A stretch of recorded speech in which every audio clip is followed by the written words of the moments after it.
So I'm back.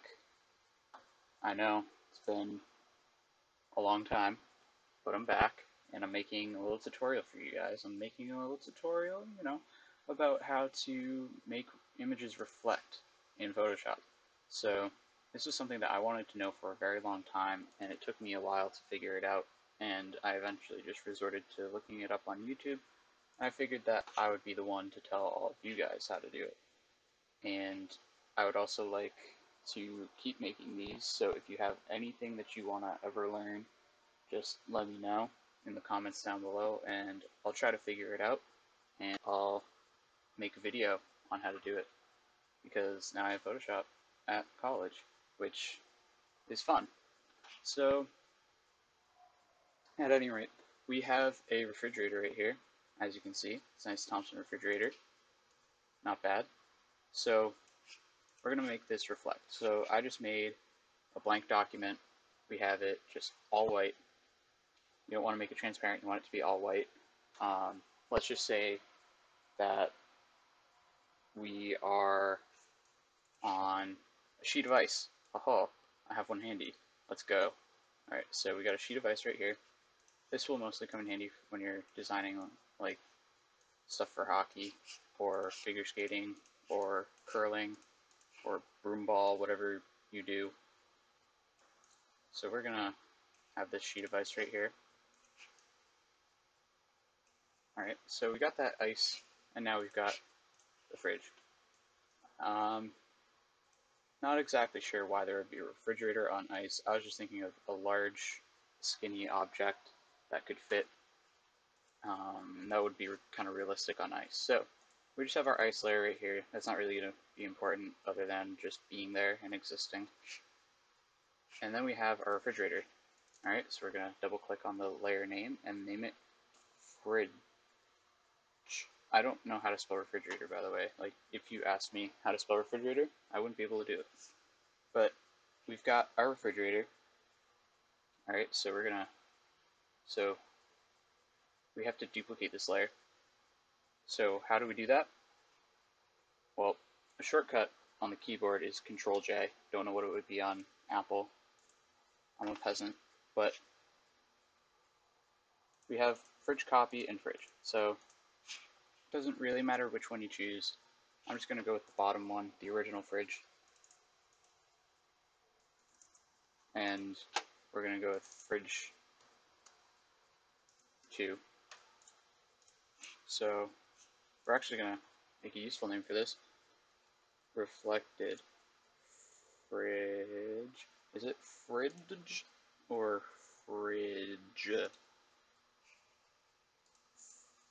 Fridge. Okay, it is fridge. Okay, cool. But I did not know that it was refrigerator. I thought it was like fridge, like F-R-I-D-G-E. But as you can see, that is incorrect. See, it's incorrect.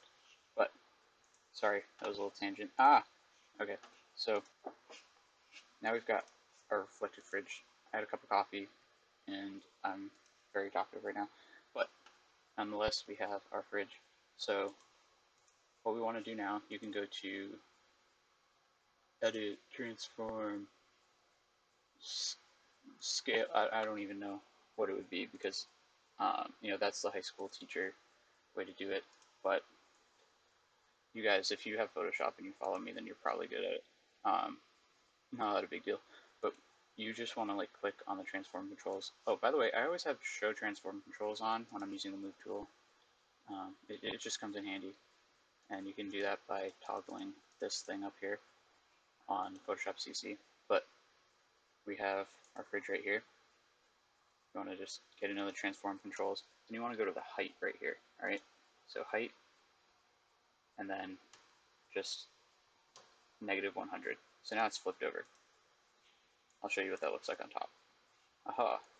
So now we're just going to move this down here. I'm actually going to make these smaller so then you can see the whole reflection. We'll move the ice up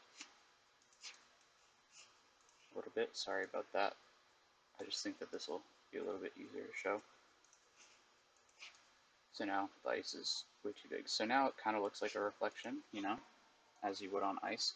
So this is mostly going to be like specific for ice reflections, what I'm going to do, because there's like a little detail that you kind of need.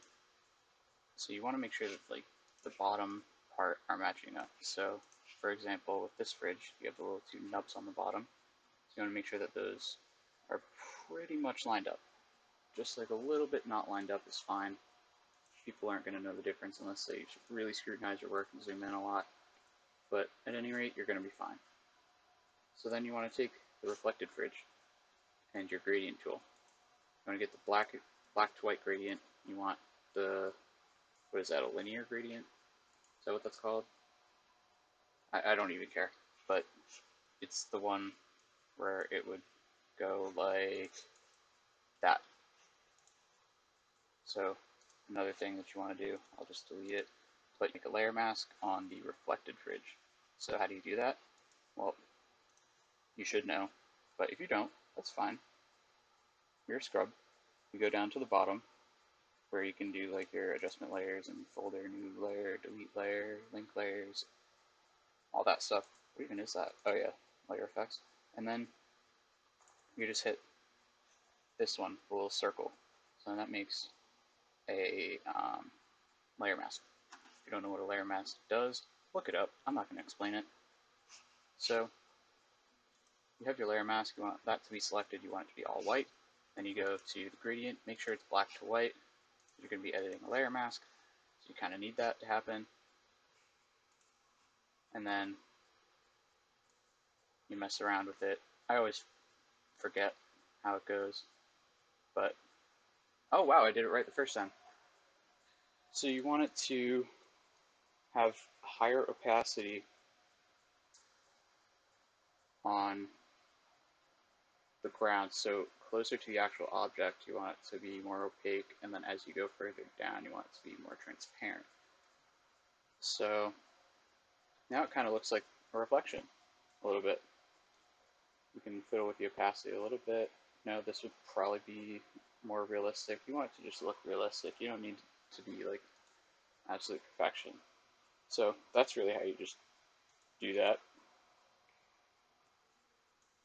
Alright, so then there you go, you have your reflection. But if you want to be even more detailed, you want to make sure that now you're not selected with the layer mask, you want to be selected with the actual fridge. And then you go to filter, distort, and ripple. And then you get this thing right here. You want to just ripple it a little bit. You don't want to like rip it apart, but you want to, just a little ripple. Maybe that's a little too much ripple. Let's go distort, ripple. We'll ripple it like 29%. Because if you think about it, like if you ever go ice skating and you look at how things are reflecting off the ice on a nice fresh sheet of ice, it's going to be a little bit rippled, just because that's how things go. I'm actually going to edit this part right here on the layer mask, make it a little bit smaller. There we go, and bam, you got your reflected refrigerator. Now, if you're going to do something like a hockey player, just use Bo Horvat as an example. And I'm going to make this into something probably, but let's just say you wanted to reflect Bo Horvat onto a sheet of ice. First off, you want to actually do like shadows and such, but that's for another video. If you guys want me to do that, leave them a comment below.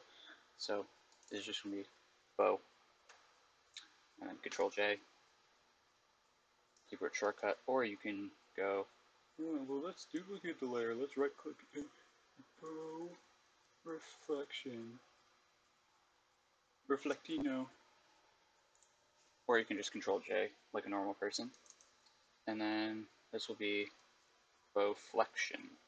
So then we take Bowflexion down there, we transform control, height, you want to click in the front of the 100% and then just put negative. So now it's upside down. What's it doing? Don't you just love when your audio messes up? Alright, so we're gonna retry this. Oh god, that voice crack. Okay, we're gonna go back up here, I guess. I don't even know what oh shoot. Yeah, we don't want to be there. We want to be here. Also, you guys, the history thing, this is so useful. I learned about this in graphic design class. Shout out Mr. Hedison. But this is like right where we left off. Alright, so now we got Bowflexion right here. And we're going to take these two and make them a little bit smaller just so they fit on the ice and I can show you guys everything. So we're going to bring them on up here. And then we're going to bring the ice up here so then bow can actually fit on the ice. So then, you just want to bring these here. Also, I don't know what these pink lines are called, but they're very useful for matching things up. Keeps everything lined up without having to, just keep using the directional buttons. Now you just want to do something a little funky.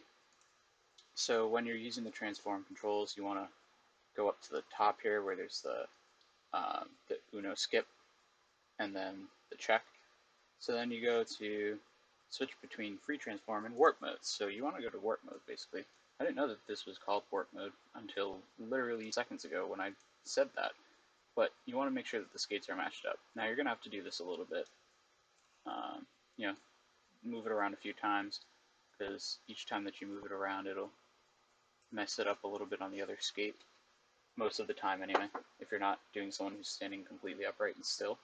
But, Bo Horvat's making a little cut to the right, so, or to the left. I don't know directions. He's just chilling there, so you want to warp it so that his skates are matched up and look not bad. So, this one's a little bit off, but I'm going to leave it for all you OCD fools to get mad at me for. And then we're going to, do a little bit right here. So this is going to be the challenging part.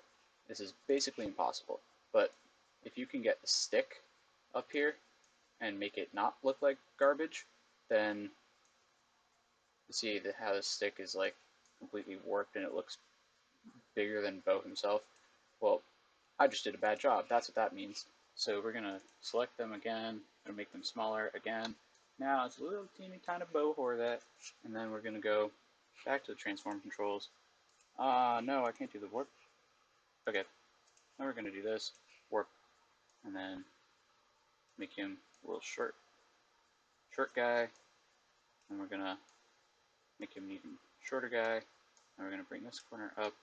I really don't know how the warp tool works. I just fiddle with it until it looks halfway decent. Alright, so we're going to just accept that, I guess, for now. But now he looks massive. He looks thick. So we're going to make him thickened and, just, oh, cringe. And then we're going to just make him proportional to the best extent that we can. This is very, very minor details, but if you're a stickler, then you're going to want to do it. By the way, every single time that someone says stickler, I always think of the comic strip from the USA Hockey magazines that I used to get. Don't know why, but looks like absolute pile of hot garbage. But then you're gonna want to make your thing. I really don't want to see this man. Yeah, this is actually really, really terrible. So we're gonna just go back to that. See, history tool, fantastic. And then we're just gonna do the skates because that's all that we really want to see anyway. And we're just gonna move the skates up and down. Bang. Layer mask. Gradient tool. Bang. Ah.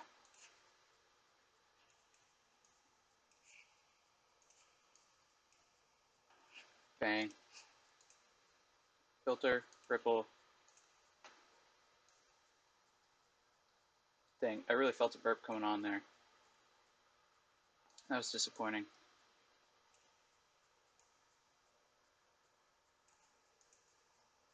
Oh, I felt it again.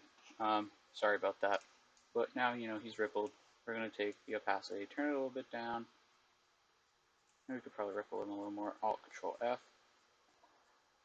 And then turn the opacity way further down.